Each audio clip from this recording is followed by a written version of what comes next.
So here we have the Mini hatchback on a 12 plate. I'm going to start off by showing you around the outside of the car, and then we'll hop in and run through some controls on the inside. From the outside you can see it's a 3-door car with the black alloy wheels to match the black mirror caps and tinted windows as well. Let's start off inside the boot and then work our way around the rest of the car from there. As we approach the back of the car, you can see, given the fact that it's a Mini, we've got a decent amount of boot space. You can increase this space if you wish to by folding down the 50-50 split folding rear seats as well. Okay, so we're just going to work our way back round to the front of the car and then we'll hop in and run through some controls on the inside of it from there. But now that we've done a full circle, you can see it's in lovely condition the whole way round. Just briefly before we climb in, I think it's well worth seeing the interior from this exterior point of view. There's plenty to run through on the dashboard, so let's hop in and we'll do that right now. Okay, now that we're inside the car, we're going to start with the dials. We have the rev counter, as you can see, the digital readout for the speedometer, and then within that main section, firstly, the total miles for this car, which is 78,111, and it will show you what gear this car is in. It's got an automatic gearbox, and we are, of course, in park at the moment. If we back out to the steering wheel, we have cruise control on the right-hand side and stereo and phone controls on the left-hand side. The stereo itself is over in the centre, along with the main speedometer and fuel gauge as well. As I say, on here you can access your stereo.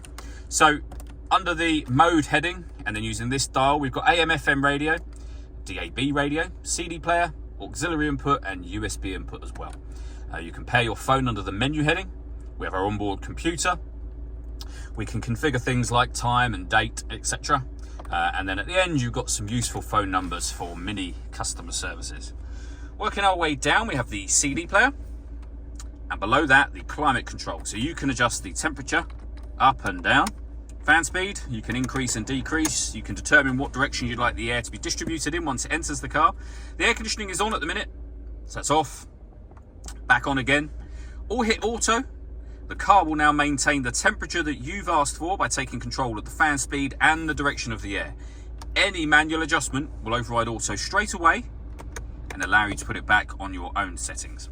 Underneath that, we have electric driver side window, passenger side window, front and rear fog lights, and deadlock so that you can lock the car doors from the outside.